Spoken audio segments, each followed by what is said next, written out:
Welcome back, everybody. Automotive Inc. Today we are in the office talking about some big news that came out this week, and it involves Ford. Yes, Ford again. Before we get started, if you don't mind hitting the subscribe button, it's down in one of those two corners. Subscribing is free, but it does help my channel out.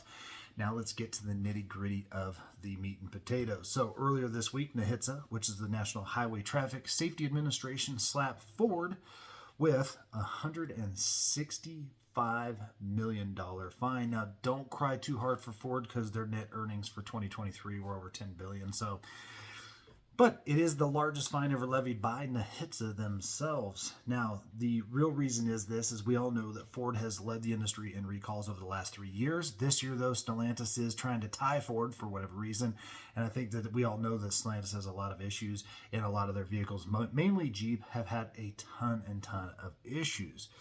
But here's what happens is the National Highway Safety Administration imposed that $165 million fine for its serious recall violations. Now, the U.S. automaker failed to recall F-150, Super Duty, Explorer, Mustang, Transit, Expedition, Escape, Ranger, and Edge vehicles in a timely manner and to provide an accurate and complete recall information as it's supposed to do.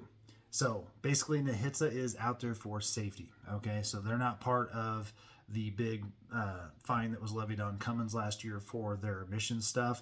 So you have to keep those two aside. There's the EPA stuff. There's all these different branches. But NHTSA does deal with safety things. So basically, Ford failed to do in a timely manner recall 2020 model years and many more, but those are including the F-150 Super Duty, and so on and so on. They also forgot and didn't recall their luxury brand models, which include the Nautilus and Corsair.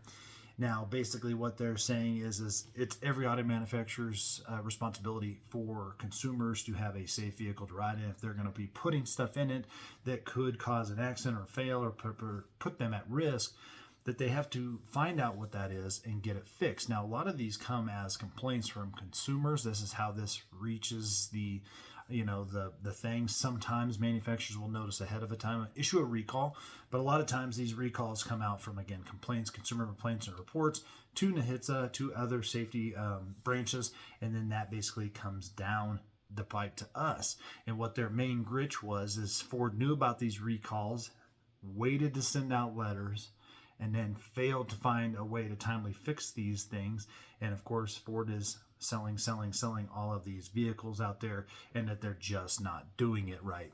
So again, no auto manufacturer is immune from these recalls, but Ford is the first one that's ever had this large of a slap on their face, except for when it came to the Takata airbag recall that we all know about. Takata is the largest manufacturer, I think, of airbags, or has been for the longest time, and they had that huge issue with it all the way back into the 10s. So, at the end of the day, it is their responsibility to make sure that they get that done.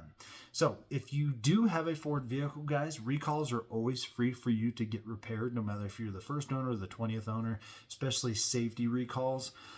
So what you can do is I will put the link down in the description for the NHTSA website. It is safe to go to. You can type in your VIN and see if your vehicle is affected by any current reported recall. And I really encourage you to do that with all of your vehicles that you're currently driving, especially if you have a vehicle that potentially could even have a Takata airbag. But at the end of the day, Loki, my 24 Super Duty, has been plagued with a handful of recalls and plenty of issues. And it just currently had one out. So if you have a new Super Duty, you can go to the channel, search that up, and there will be a video on that recall. It has to do with the rear camera.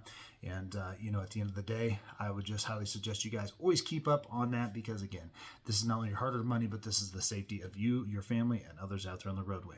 As always, guys, I appreciate you guys being here, and we will catch you on the next one.